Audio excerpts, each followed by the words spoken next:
passenger. Ryan and Jess drove down a deserted highway late at night, the kind of road that stretched endlessly into the darkness. The only sounds were the hum of the engine and the occasional patter of rain on the windshield. Jess checked her phone. No signal, of course. She sighed. Relax, Ryan said with a grin. We'll be at the cabin soon, just a little further. The road was eerily quiet, not another car in sight. As they rounded a bend, Jess spotted something up ahead. A figure standing by the side of the road with their thumb out, an old man in a tattered coat. Ryan slowed the car. Don't, Jess whispered, suddenly uneasy. It's late. Let's just keep going. Ryan hesitated, but the man's hunched posture tugged at his conscience. Come on, it's pouring. We can give him a lift. Against her better judgment, Jess sighed. Fine, but this is how horror movies start. Ryan smiled and rolled down the window as they pulled over. You need a ride? The man shuffled closer, his face hidden under the shadow of his hood. Without a word, he climbed into the back seat. The door shut with a soft click. Where you headed? Ryan asked, glancing at him through the rearview mirror. The old man didn't respond. Instead, he sat perfectly still, his face obscured, his hands folded in his lap. Jeff shifted uncomfortably in her seat. Something about him felt off. So, what's your name? She asked, forcing a smile. Again, no answer. Ryan shot her a reassuring look and turned his attention back to the road. Maybe he's just tired or a little weird, he whispered. It's fine. The rain picked up, hammering against the windshield as they continued driving in silence. Jess kept sneaking glances at the rearview mirror. Her stomach tightened with each passing mile. Then she noticed something. There was no reflection of the old man in the mirror. Her heart skipped a beat. Ryan, she whispered, her voice low. He's not in the mirror. Ryan gave her a confused glance. What are you talking about? He's right. Ryan froze mid-sentence. The back seat was empty. The car swerved as he panicked, gripping the wheel to regain control. Where did he go? Jess whipped around, her breath itching. The back seat was completely vacant, no sign of the old man, no sound of the door opening. He was just gone. And then, in the tense silence, a voice rasped from the back seat. I never left. Jeff screamed as a cold, withered hand reached between the seats and clutched her shoulders. The car jerked violently off the road, and the world spun into darkness. The next morning, police found a wrecked vehicle in a ditch. There was no sign of Ryan or Jess. Under the bed. It was a stormy night, and the wind howled against the windows of the old house. 8-year-old Lily clenched her stuffed bunny as thunder rumbled through the sky. Mom, she whispered, sitting up in bed. Her mother, Claire, peeked into the room, already in her pajamas. What is it, sweetie? I heard something under the bed. Claire smiled, trying to stay calm. They'd moved into the house a few weeks ago, and Lily had been jumpy ever since. It's the storm, honey. There's nothing under the bed. Can you check? Lily asked, her wide eyes pleading. Claire sighed softly, but she couldn't resist. All right, but I'm going to prove to you there's nothing to worry about. She knelt beside the bed, pulling the blankets back, using the flashlight on her phone. She peered into the darkness beneath the bed frame. At first, there was nothing, just dust and a few forgotten toys. But then, Claire saw something that made her heart freeze. Lily's face, pale, frightened, staring back at her from the shadows. "Mommy," the other Lily whispered in a trembling voice. "There's someone on my bed." Claire's blood ran cold. Slowly, she turned toward the child sitting on top of the bed. "Lily?" Claire whispered, her voice unsteady. The little girl on the bed smiled, but it wasn't her daughter's smile. Her lips stretched too wide, her teeth just a little too sharp. Before Claire could scream, the thing on the bed launched at her, dragging her into the shadows beneath. And in the darkness, two voices whispered, "Now we're both under the bed."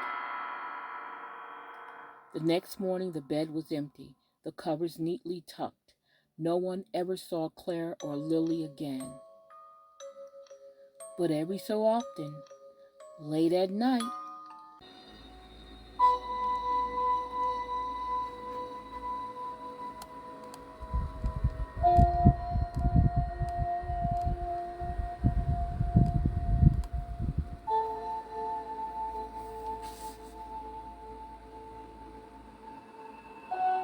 the last signal. It was supposed to be fun that night. Just four friends. A quick hike to an abandoned radio station deeper in the woods. No phones, no parents, just them. At least, that was the plan. The group trudged through the forest, Jake and Ethan leading, with Emily and Sarah close behind. The tower was a local legend. People swore it had been used for secret military experiments. And some even said it was cursed. But that didn't scare them. They were teenagers, and nothing ever scared them. After an hour of walking, they finally reached the tower. It was tall and rusted, standing crookedly against the starless sky. A metal door hung slightly ajar, swaying with an eerie creak in the cold breeze. "See? I told you it was real," Jake grinned. Ethan smirked. "You're acting like you discovered Atlantis. Let's get this over with." They pushed through the door, the rusty hinges shrinking as the metal groaned under their weight. Inside, the air was stale, and the only light came from their flashlights, which flickered slightly. Sarah shivered. "Why do I feel like we shouldn't be here?" "You feel that way everywhere," Emily teased, but her smile looked forced. Something about this place didn't sit right with her either. They climbed the rickety staircase to the top of the tower, where an old control room sat, filled with dusty equipment. Jake flicked the switch, and to their surprise, the machinery whirled to life. A faint hum filled the air, and static crackled from a broken speaker. "Whoa, it still works," Jake said excitedly. Then the static shifted. Just for a second, a voice came through. "Can you hear me?" The friends froze. "Okay, that was creepy," Ethan muttered. "Who's messing with us?" "It's just interference," Jake said, though his voice lacked confidence. Sarah stared at the speaker, her heart pounding. "We need to leave now." Before anyone could respond, the voice crackled again, louder this time. "They're coming! They're in the dark!" Leave before it's too late. Emily gasped. That's not funny, Jake. Turn it off. I didn't do anything, Jake snapped, his hands raised. The light from their flashlights dimmed as if something was draining the energy out of them. The room grew colder. Suddenly the machinery whined, clunk, clunk, clunk, like gears grinding together, and the speaker hissed the static once again.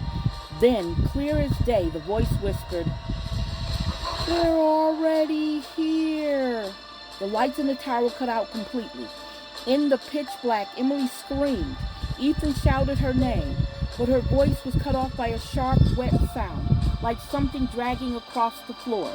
Jake fumbled with his flashlight, his breath ragged. "Ethan! Emily! Sarah!" No response. He finally got his flashlight to flicker back on, and then the beam revealed Ethan standing directly in front of him, facing the wall.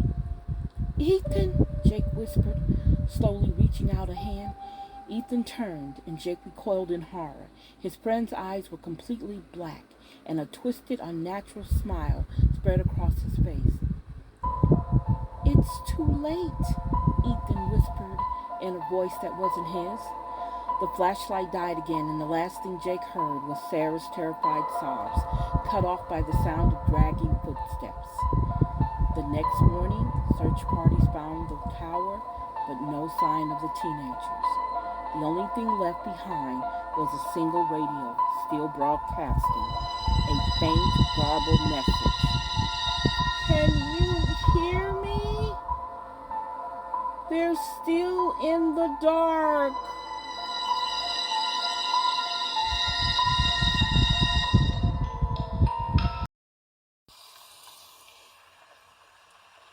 Don't open the door. It was supposed to be a quiet weekend for the Martins.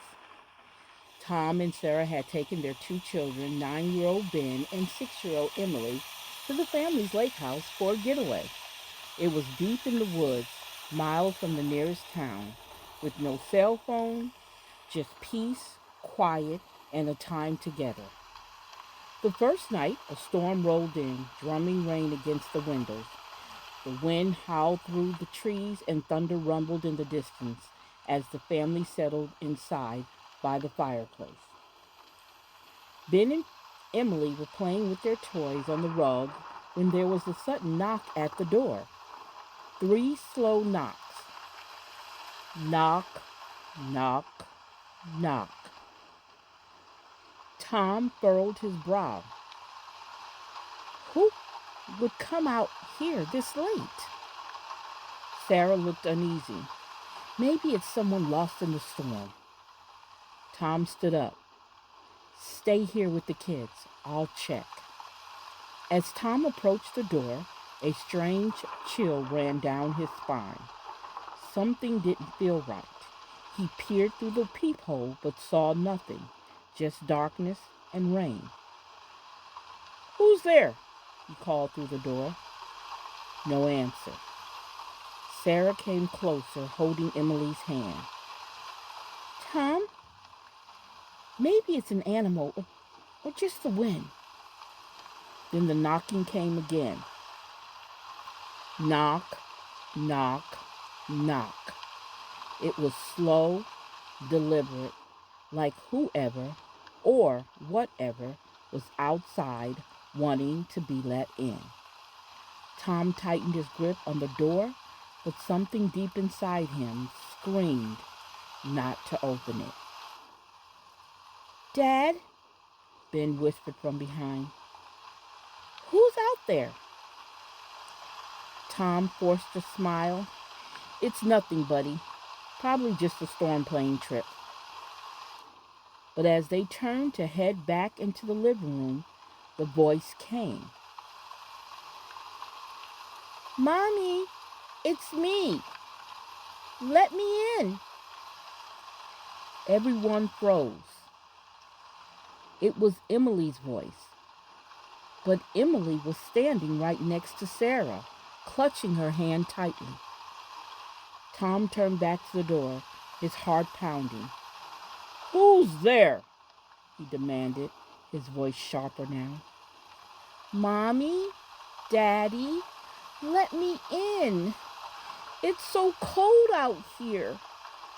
Emily whimpered, hiding behind her mom's leg. "That's not me, Mommy. I'm right here."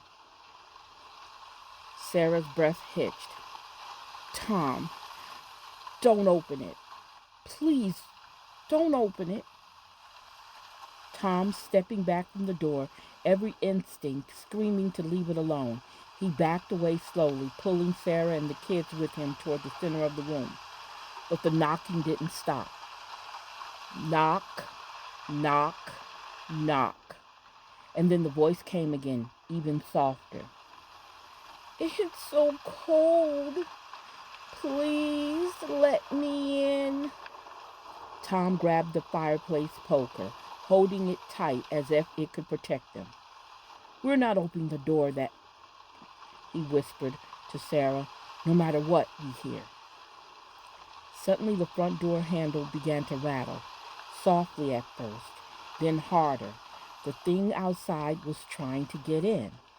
Emily burst into tears, and Ben pulled her close, his own eyes wide in fear. "What do we do, Dad?" The rattling stopped. For a moment, the room fell into an eerie silence, broken only by the crackle of the fire and the distant thunder. Then footsteps, slow, shuffling footsteps, moving around the outside of the house.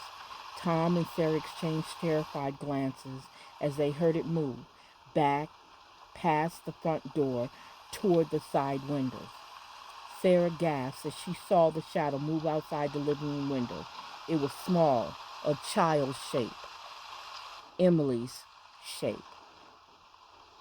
It stopped in front of the glass, staring in. The rain distorted its figure. But there was no mistake. It looked just like their daughter, except the eyes were wrong. They were too wide, too dark.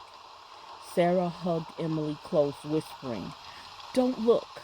Don't look, baby." The shadow outside smiled, a long, unnatural smile that stretched too far across its pale face, and then it whispered through the glass, "Let me in. I want to play."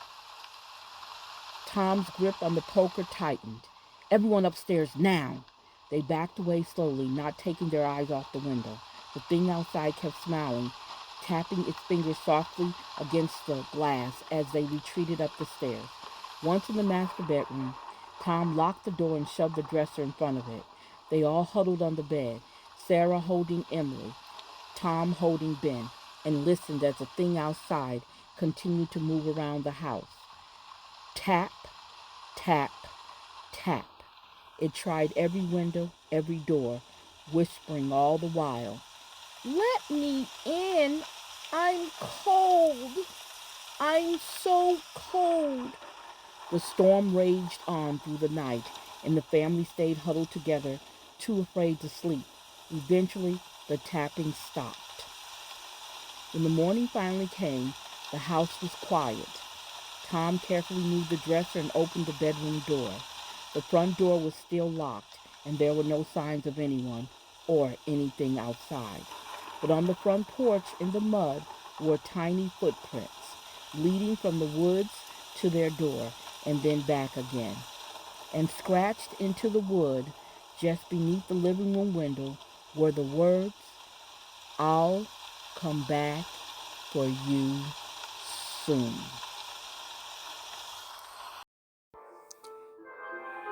The Whispering Tree.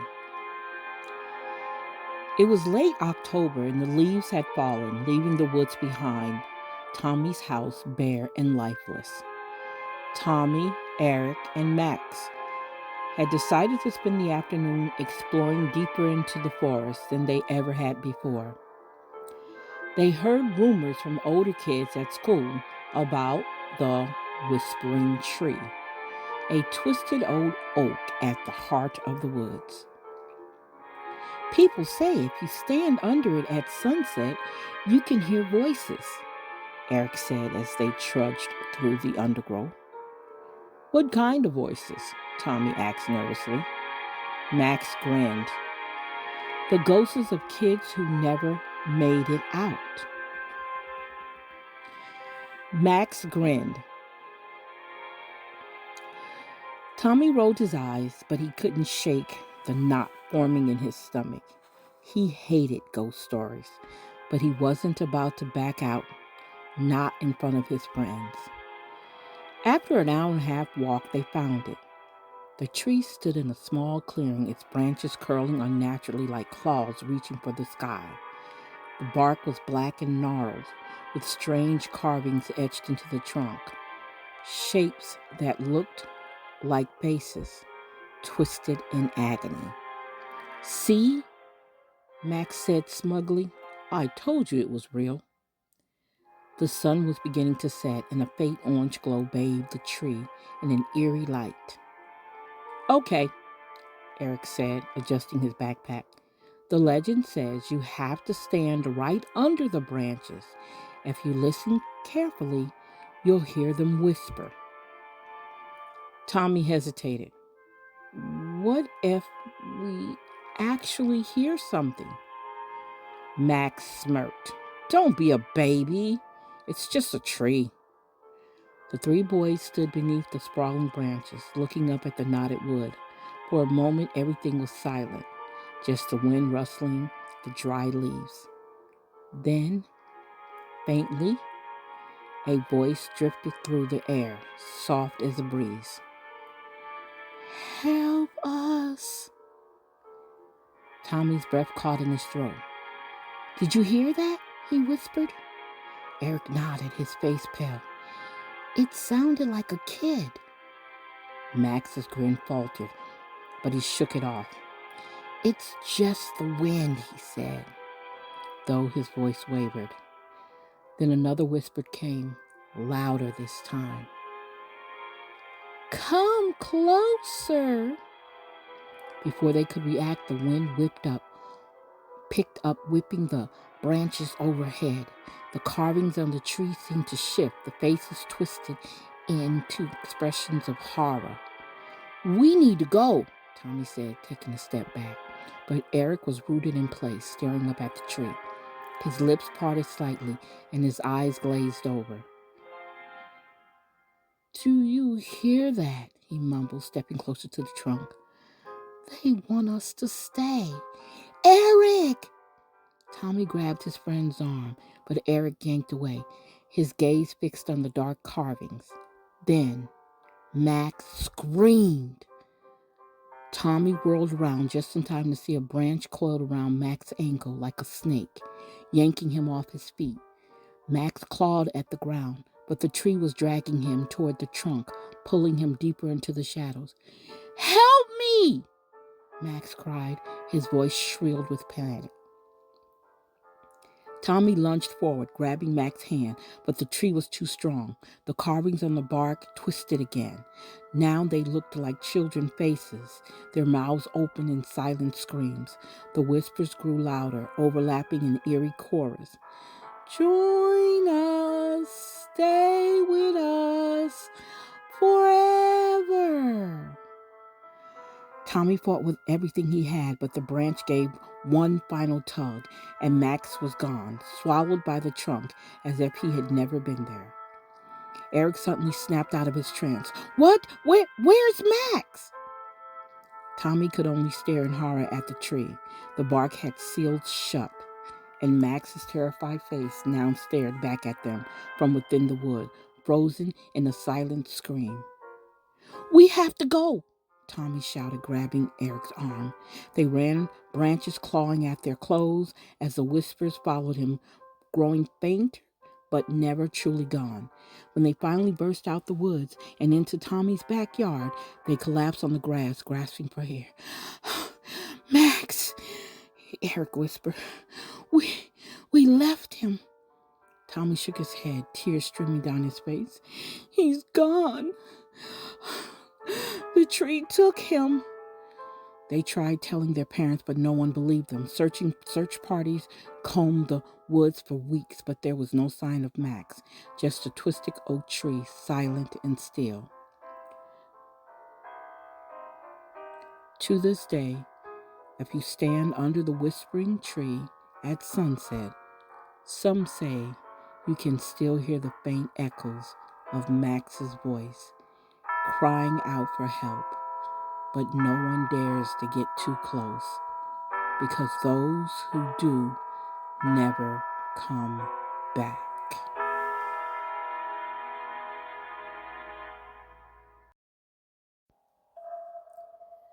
The Dollhouse. It started as a game, the kind of thing that seemed innocent enough on a rainy afternoon. Lily, Sophie, Mia, and Emma were best friends, and they spent every weekend together. Today, they were stuck inside Lily's grandmother's old house, a place built with dusty furniture, creaky floors, and strange knickknacks. I found something cool upstairs, Lily called, leading the other three girls to the attic. The attic was dimly lit, filled with old trunks, broken lamps, and boxes of forgotten things. In the far corner, hidden beneath a moth eaten blanket, Lily revealed a wooden dollhouse.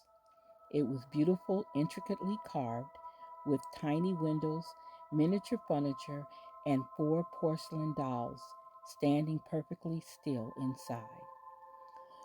Whoa! Sophie said, wide eyed. It's amazing. Emma bent closer, her nose nearly touching the tiny figures.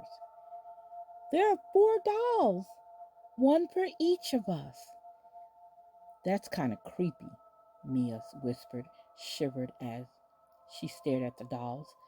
They look real. But the other ignored her. They each picked a doll to play with. Lily grabbed the one with a red dress. Sophie chose the one in overalls.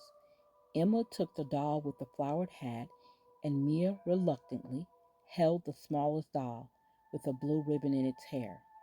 Let's play house, Lily said excitedly, setting her doll at the miniature kitchen table. This one can be me. The four girls moved their dolls around the tiny rooms, pretending to cook dinner and throw parties. But after a while, strange things started happening. Wait, Sophie said, frowning. Didn't I leave my doll in the living room? The others looked, and sure enough, Sophie doll was now upstairs, standing by the attic window, even though none of them had moved it. That's weird, Emma said nervously. How did it get up there? Lily laughed. Maybe the dolls move when we're not looking. But Mia's face turned pale. She pointed at her doll, which was now lying on the floor of the dollhouse's tiny attic. I didn't do that, she whispered. I left mine downstairs. Just then, a soft click echoed through the attic, and the door to the room swung shut on its own. Emma jumped. What was that? It's just the wind, Lily said, though she sounded unsure. But Mia shook her head.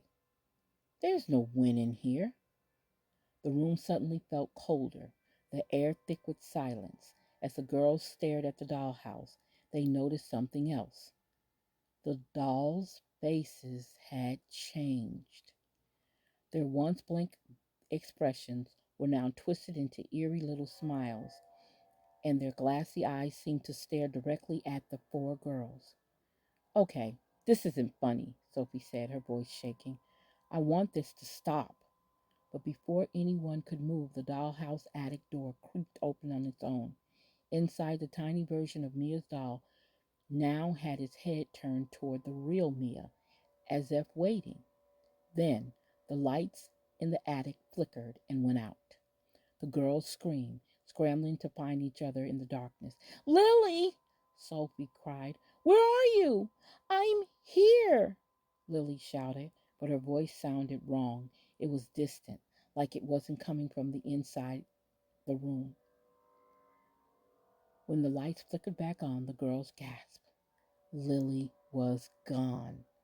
Her friends stared at the dollhouse in horror. There stood inside the miniature living room was a new porcelain doll, one with Lily's brown hair, wearing a red dress. Lily! Mia screamed, banging her fist on the dollhouse. This isn't funny! Come out! The tiny doll didn't move, but it smiled, its painted lips curling slightly. We have to get out of here, Emma cried, grabbing the attic door handle and yanking it open. The other two followed her, tears streaming down their faces as they bolted down the stairs, leaving the dollhouse behind.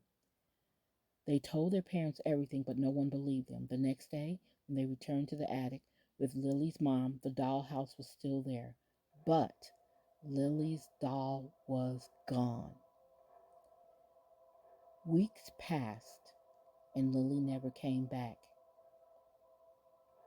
Years later, Mia returned to the house, hoping to find answers. She went up to the attic, her heart pounding as she pulled back the dusty blanket. The dollhouse was still there, old and broken now, but something inside caught her eye. She peered through one of the tiny windows and felt her blood run cold. Inside the dollhouse's miniature living room, four porcelain dolls stood in a perfect line, one of them wearing a blue ribbon in its hair. Mia barely had time to scream before the attic door clicked shut behind her, and no one ever saw her again.